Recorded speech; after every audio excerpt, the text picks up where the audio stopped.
일단 13강은 조금 이제 가볍게 생각해도 됩니다. 이게 소재만 정확히 기억하고 있으면 돼요. 왜냐하면 흐름무관 문제로 됐던 거는 직접 연계로 이어지기가 어렵죠. 왜냐하면 지문의 길이가 짧아지기 때문에.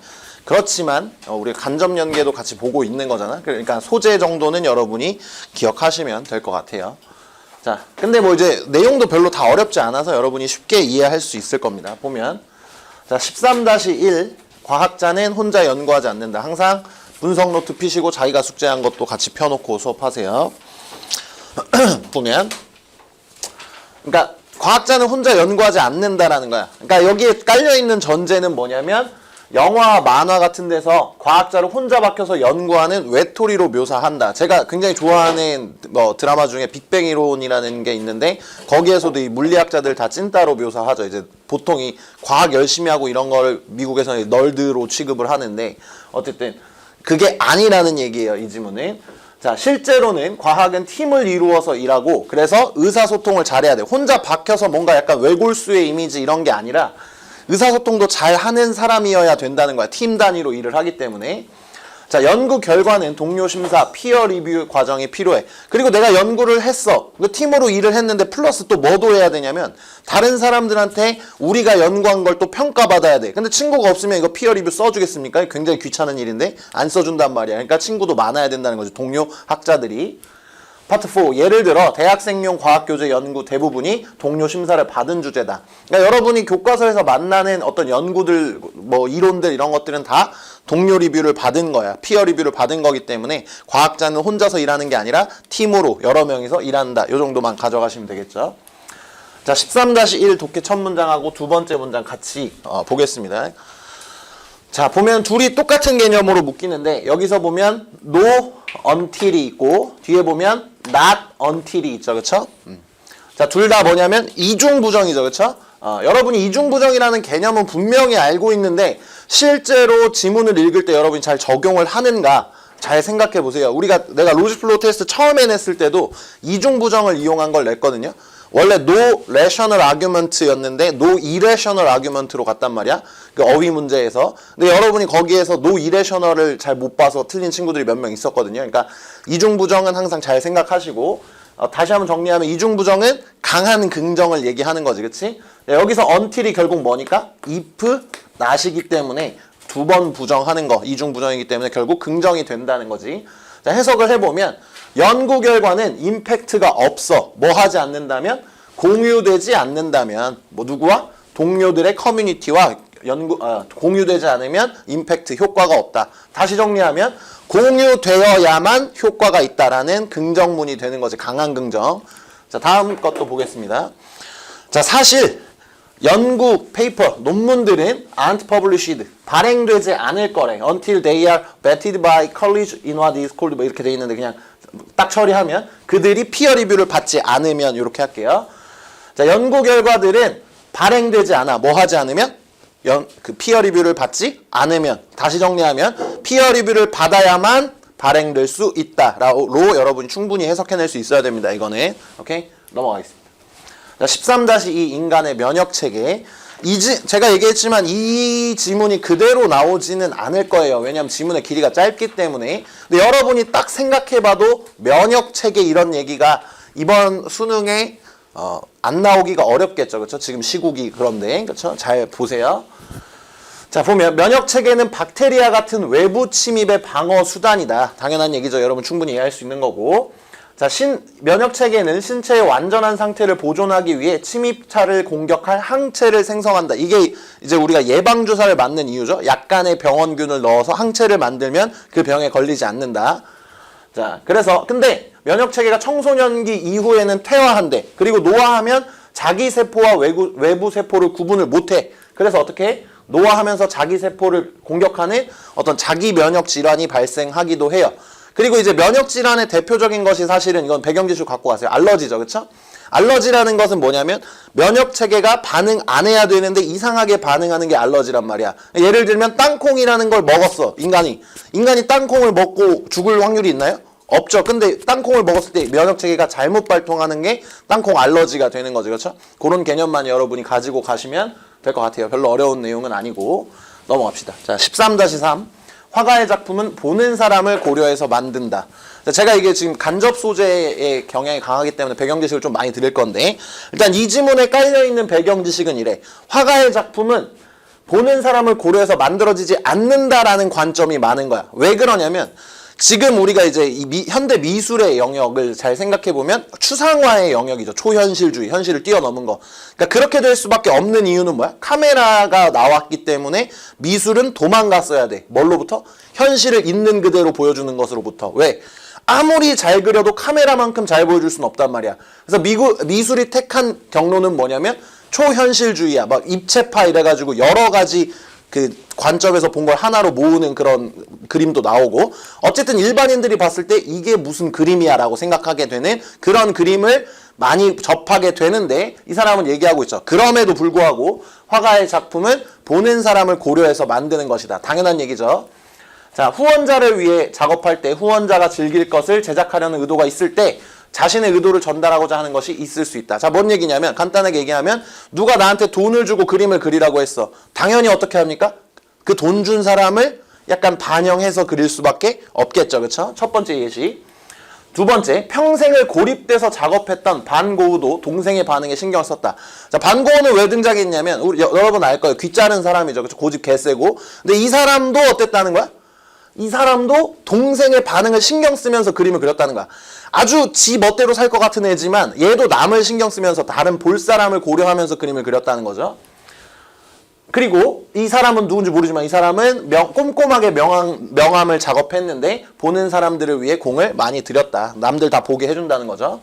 자, 그래서 그림 그리는 것은 보는 사람에게 전달하는 사회적 과정이다. 제가 여러 번 얘기했는데 인간은 모두 관족이기 때문에 모두가 자기 걸 봐주길 원해. 그러면서 내가 전달하는 걸 느끼고자 하는 것이 있는 거죠. 모든 예술이 그렇습니다. 자, 완전히 똑같은 것은 아니라도 어느 정도 비슷한 것을 느끼기를 바란다. 누가? 다른 사람이. 내가 원하는 그대로 내가 그림을 그렸던 그 의도를 다 봐주진 못하더라도 이 정도는 봐주세요라는 관점을 누구나 다 가지고 있다 정도로 이해하시면 되죠. 그렇죠? 넘어가겠습니다. 자, 그 다음에 13-3의 독해 첫 문장이고, 요런 거가 지금 수능에서 좀 나오는 형태인데, 제가 저번에 대동사를 한번 하면서 얘기를 했었을 거예요. 수능에서 대동사로 어법을 내고 있다라는 거. 자, 요건데, 요런 건 이제 does 같은 걸로 문법을 낼 수도 있죠. 그렇죠? 자, 왜 does로 낼 수 있냐면, 답은 did가 맞는데 왜 does로 낼 수 있냐면, 지금 주변 시제를 보면 when a painter is working for a patron, 화가가 후원자를 위해 일할 때라는 일반적인 조건을 거는 명제지. 이건 현재로 쓰는 게 좋단 말이야. 그 다음에 there can be emotional communication, 감정적인 교류가 있을 수 있다. 이것도 일반적인 명제란 말이야. 근데 그 사이에 as로서 뭐가 들어갔냐면 그랬던 것처럼, 옛날에 그랬던 것처럼 지금도 그러하다라는 문맥이란 말이야. 근데 우리는 이제 문법 문제를 풀 때 어떻게 되냐면 눈이 되게 좁아져요. 그래서 뭐만 생각하냐면, 야, 이것도 is고 이것도 can be니까 현재인데 얘 혼자서 얘도 현재? 괜찮네? 이렇게 생각할 수 있죠. 오케이? 근데 명확하게 해석만 해봐도 레오나르 다빈치가 옛날에 그랬던 것처럼이잖아. 당연히 did가 되는 게 맞는 부분이죠. 그렇죠? 대동사 이런 문제가 나올 수 있는데, 제가 이 얘기를 하는 게 이것보다 더 훨씬 어렵게 2019 수능의 어법으로 출제가 됐었죠. 요거 보겠습니다. 자, 해석은 써놨어요. 자, 그전에도 그 이후에도 기념비성이라는 특성이 이집트에서처럼 완전히 달성된 적은 한 번도 없었다라는 측면이에요. 똑같은 거죠. 지금 이제 주변 시제는 has been achieved로 현재죠. 그쵸? 오케이, 보면 did를 물어보고 있어요. 자, 얘가 받는 걸 생각해 봐야죠. 대동사니까. 얘가 받고 있는 건 뭐야? has been achieved지. 근데 이걸 뭘로 바꿔야 된다고? has been achieved를 과거로 바꿔야 되죠. 현재 완료를 과거로 바꾸면 어떤 결과가 나타납니까? was achieved가 돼야 되죠. 그래서 얘는 did가 아니라 대동사로 받으려면 was로 받았어야 되는 이런 문제가 있었어요. 그렇죠? 그러니까 수능에서 이런 식의 문제를 요즘 좀 좋아하니까 여러분도 이 관점을 가지고 계세요. 주변 시제를 판단해서 뭘 받는지 대동사가 그걸 할 수 있어야 될 거예요. 오케이? 넘어가겠습니다. 자, 13-4 중세 유럽에서 소금 섭취와 지위의 관련성입니다. 이것도 뭐 어렵지 않습니다. 보면, 자, 옛 유럽의 소금이 귀했대. 옛날에 소금이 귀했다는 거 우리가 배경 지식을 충분히 가지고 있죠. 그래서 소금을 먹는 방식과 지위가 연결되어 있어. 이 사람의 스테이터스가 정해져 있다는 거지. 자, 중세에는 또 지위에 따라 먹는 자리의 높이가 달랐대요. 그러니까 어떤 느낌인지 알죠? 그냥 층별로 먹었다는 거야. 오케이? 뭐 다 같이 먹어야 될 상황이 있었으면. 자, 상류층은 높은 테이블 근처에 있는 소금을 먹을 수가 있었대요. 그러니까 소금의 위치가 딱 정해져 있고 그 위부터 먹을 수 있었던 거지. 그치? 그리고 하위층들은 못 먹었다는 얘기죠. 그래서 무슨 말이 있냐면 above the salt, 소금 위에 있는 사람, below the salt, 소금 아래에 있는 사람이라는 말이 있었다라는 거. 역시 별로 어렵지 않죠? 그렇죠? 넘어가겠습니다. 자, 보면 독해 두 번째 문장인데 계속하고 있는 인위치를 보기 위해서 하는 거죠. 그렇죠? 자, 우리 관점은 이제 두 단계로 쪼개서 계속 보던 건데, 자, 이제는 두 단계로 보는 게 올바른 방식입니다. 근데 이제 편법으로. 자, 해석을 해보면 결국 어떤 경우가 되냐면, 얘가 얘를 수식하는 거란 말이에요. 결국에는. 근데 우리말에서 전치사가 그렇게 해석이 명확하게 돼야 되는 경우가 별로 없어요. 오케이? 영어에 있는 전치사가 우리말에 명확히 해석되어야 되는 경우가 별로 없다고. 그래서 그냥 제껴도 상관없습니다. 오케이? 해석을 할 때는 바로 가면, 자, 방식인데 어떤 방식이야? 사람들이 먹는 방식. 그냥 이렇게 가도 괜찮아요. 오케이? 하지만 정의로운 방법을 알고 계셔야죠. 해석이 안 될 때도 있으니까. 이제 이건 편법이고 여러분이 빠르게 이렇게 쳐낼 수 있는 것도 필요하니까. 오케이? 당분간 이제 전치사 플러스 관계사는 이제 안 하도록 하겠습니다. 어쨌든 넘어가겠습니다. 자, 13-5 무언가에 대해 오랫동안 생각해보기. 예, 죽어도 직접 연계되지 않습니다. 절대 안 됩니다. 되면 자살하겠습니다. 절대 안 돼요. 그런데 그냥 하기는 할게요. 자, 보면 아무거나 떠올리고 하나하나 세세하게 따져보면 오랫동안 생각할 수 있대요. 자, 원자부터 분자까지 구성 요소들은 무한하게 존재한다. 당연한 얘기죠. 예를 들면 컴퓨터는 금속, 유리, 플라스틱, 나사, 스프링, 전선 등등으로 이루어져 있다. 이런 걸 생각할 수 있다는 거지. 그러면서 작은 것들이 모여서 큰 것이 되는 것이 중요하지만 우리는 그런 부분들을 거의 생각하지 않는다. 이렇게 하고 끝났고요. 왜 이딴 글이 나왔냐면 이게 아마 철학 지문 어디에 약간 비유적으로 들어가 있는 파트인 건데 그것만 따오면서 이렇게 됐을 거예요. 그러니까 신경 쓰지 않으셔도 되고 넘어가겠습니다. 자, 13-6 뇌의 가소성, 뇌의 역할 변화고요. 이 지문은 좋다고 생각합니다. 이거는 근데 이제 역시 이제 소재를 따오기가 좋고 저도 이제 이 소재를 본 다음에 굉장히 좀 참신한데 이렇게 생각했었어요. 개인적인 게 좀 들어간 거죠. 자, 보면 자, 뇌가 뇌의 가소성으로 치료되는 사례에 대해서 얘기하고 있는데 여기서 이제 가소성이라는 용어의 체크를 해놓으세요. 플라스티시티라는 용어로 쓰고 있죠. 그렇죠? 가소성 하면 우리가 뭔 얘기인지 모르는데 플라스티시티 하면은 어떤 느낌이야? 플라스틱의 가장 주요한 성질이 형태를 쉽게 바꿀 수 있다는 거잖아. 그렇죠? 그 얘기를 하고 있는 거야. 자, 보면 뇌졸중으로 한쪽 팔을 못 쓰는 사람, 사용할 수 있는 팔은 못 쓰게 하고 못 쓰는 팔만 쓰도록 훈련시켰대요. 자, 보면 자, 뇌졸중이라는 게 중요한데 옛날에는 이제 우리가 저는 이런 말을 썼는데 풍을 맞았다 이런 얘기 들어봤나요? 들어본 사람도 있고 안 들어본 사람도 있을 거예요. 근데 이제 풍을 맞았다는 게 보통 이제 뇌졸중을 얘기하는 건데 사람이 쓰러지는 거야. 근데 이제 다른 이유가 없어. 그냥 쓰러져. 외형상으로 문제가 있어 보이는 게 아니라 그냥 쓰러지는 거야. 근데 이제 현재에서 보면 이게 이제 뇌졸중이라는 거지. 뇌에 관련된 병이라는 거야. 그러니까 여기서 얘기하는 건 뭐냐면 뇌졸중으로 한쪽 팔을 못 쓴다는 거는 팔에는 전혀 문제가 없다는 거야. 뭐에 문제가 있어? 뇌에 문제가 있다는 거야. 오케이? 자, 그래서 이제 팔은 멀쩡한데 못 쓰는 상황이에요. 근데 이 사람한테 못 쓰는 팔을 쓰도록 계속 훈련을 시킨 거야. 생각해보면 굉장히 잔인한 거죠. 우리가 이제 한쪽 팔만 사용한다고 해도 굉장히 불편할 텐데 이 사람은 사실 어떻게 만드는 겁니까? 두 팔 다 못 쓰게 하는 거 아니에요. 그렇죠? 어쨌든 그렇게 해. 그래서 못 쓰는 팔과 연결된 뇌 부분이 손상되었지만 계속 훈련시키니까 새로운 부분의 뇌와 연결이 되었대. 그러니까 우리 머릿속에, 뇌 속에 왼팔을 못 썼다고 하면 왼팔과 연결된 부분이 고장나서 못 썼는데 계속 훈련하다 보니까 이 왼팔을 쓰는 부분의 영역이 뇌의 다른 영역으로 옮겨갔다는 얘기죠. 그렇죠? 굉장히 재밌는 내용이죠. 자, 언어장애와 난독증에도 비슷한 효과를 낸다는 건데 이게 굉장히 제가 이제 좋아하는 이 주제여서 할 말이 되게 많은데 짧게 얘기하면 언어장애 중에 어떤 사람들은 뭘 못하는 사람들이 있냐면 뭔가 말을 하다가 갑자기 뭐 뇌를 다쳐서 말을 못할 때 특정 어떤 품사만 못하는 경우도 있어 봐. 그러니까 단어들은 다 말하는데 뭐 우리말로 따지면 조사를 못 쓴다던가 이런 경우에 질병의 사례들이 많이 연구가 되거든요. 그러니까 근데 이제 계속 훈련을 시키면은 뇌의 다른 영역으로 옮겨가서 쓸 수 있다 이 얘기죠, 그렇죠? 네, 파트 4 뇌의 과소성이 노화를 방어할 수 있을지도 모른다라는 이 사람의 기대가 나왔는데 저는 동의할 수 없어요. 인간이 늙는 이유는 정해져 있죠, 그렇죠? 이미 다 밝혀졌어요. 우리가 영생할 수 있는 방법도 알아요. 근데 그 기술이 없을 뿐이죠. 왠지 알려드리겠습니다. 배경 지식으로 챙겨가세요. 인간이 노화하는 이유는 단 한 가지예요. 우리가 계속해서 세포 분열하고 복제하고 있는데 우리 유전자 속에 텔로미어라는 녀석이 있어요. 어떻게 생겼는지 모릅니다만. 근데 이 텔로미어가 어떻게 되냐면 그 세포가 분열하고 복제될 때마다 점점 짧아져. 오케이? 그러니까 처음부터 끝까지 복제를 못하고 조금 잘리고 복제를 한단 말이야. 그래서 이 복제가 일어나면 일어날수록 어떻게 돼? 짧아져. 그럼 이 짧아졌다라는 건 유전적 정보를 다 못 담고 있는 거여서 머리 색깔이 희어지고 이런 식의 인간의 변화가 나타나는 겁니다. 노화가 되는 거고. 그래서 방법은 간단하죠. 여기서부터 복제하게 하거나 원상복구하거나. 근데 그 기술이 없는 거예요. 오케이? 근데 어떤 해파리 같은 동물들은 처음부터 끝까지 계속 복제해서 영생하는 생물들도 있기는 합니다. 어쨌든 그냥 배경 지식으로 알아두세요. 알겠죠? 넘어가겠습니다. 자, 13-7 작은 화면은 큰 화면을 이기기 어렵다라는 질문의 내용이에요.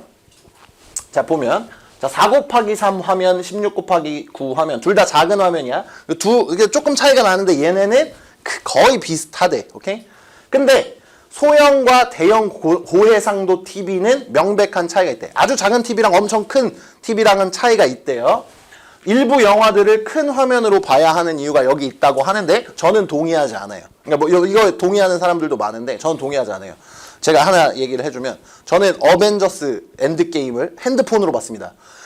같이 볼 사람이 없어서 집에서 이제 불법으로 핸드폰으로 봤는데 저는 친구들이 다 얘기하는 거야. 야, 그거는 저기 뭐야 용산 같은 데 가가지고 그 뭐라고 하죠? 엄청 큰 거? 아이맥스 그런 걸로 봐야지 무슨 핸드폰으로 보냐? 저는 개 재밌게 봤거든요.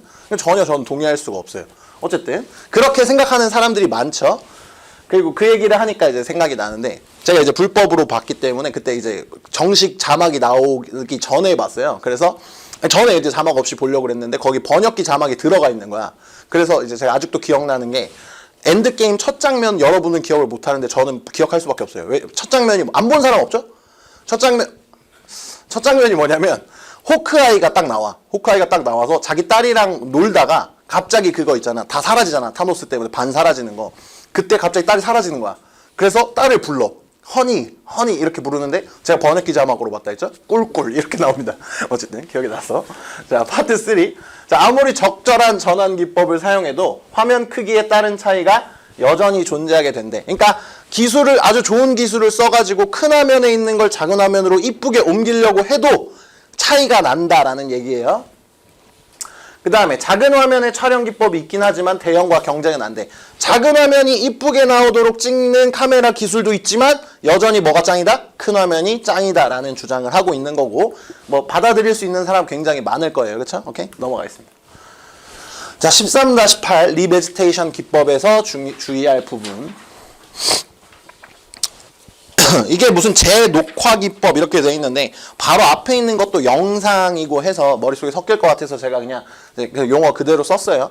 다시 이제 푸르게 만든다는 거잖아요. 그린하게 하는 거 느낌 알죠? 자, 보면 리베지테이션은 야생동물에게 끼칠 영향에 대한 이해와 함께 시행을 해야 된다라는 건데 자, 이게 리베지테이션이라는 말 자체가 뭐냐면 원래 숲이었다가 인간의 개발로 인해서 숲이 사라진 곳을 다시 숲으로 만드는 과정이죠. 그렇죠? 그래서 거기에 야생동물을 살게 하겠다는 거예요. 오케이?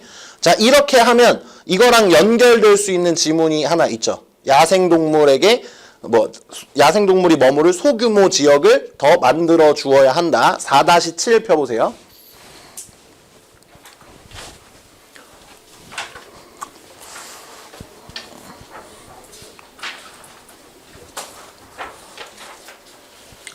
(4-7) 체크만 해 놓으시면 되겠죠. 두 지문의 연관성에 대해서. 그러니까 결국 이것도 다시 야생동물을 살게 하는 거, 좁은 구역에 야생동물이 살 수 있게 하는 거니까.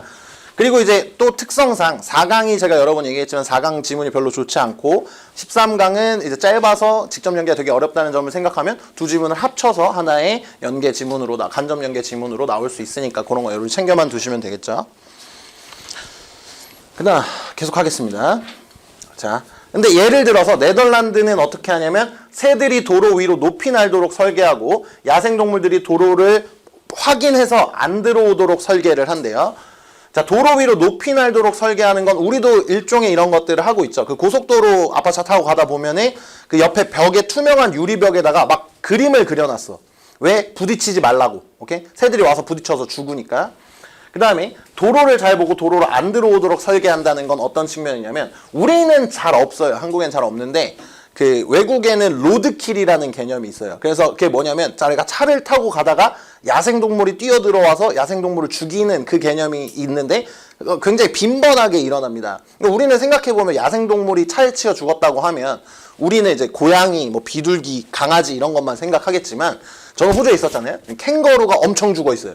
하루에 한 2-3마리는 봅니다. 죽어있는 캥거루를. 그러니까 그 정도로 많이 죽어. 그리고 플러스 캥거루 여러분 유튜브에서 몇 번씩 봤을 거 아니에요? 그 등치 큰 애들. 걔네랑 부딪히면 캥거루는 죽지만 차도 다 박살납니다. 그러니까 인간의 측면에서도 굉장히 위험하단 말이에요. 동물들이 이렇게 뛰어 들어오면. 자, 교차로 분기점 이런 데는 더 주의해야 돼. 왜? 이거는 이제 야생동물 보호의 개념도 있지만 사람이 엄청 크게 다칠 수 있잖아. 사거리 이런 데서 사고 나면 큰 사고인데 그런 얘기를 하는 거예요.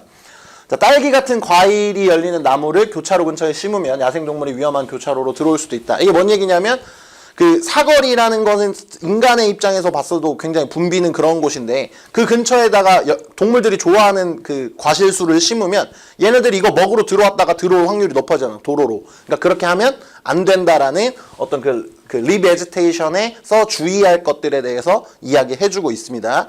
저는 이렇게 보는 건데 이 지문은 지금 리베지테이션에 주의할 것들이 나오죠. 그 위에 그 4-7 지문은 뭐였냐면 만들어야 한다고 이건 주의할 점이야. 만들어야 하는데 이런 것들을 주의해야 한다. 이런 식의 글의 전개가 충분히 가능한 지문이라 소재라고 생각하고 있어요. 네, 여기까지 하겠습니다.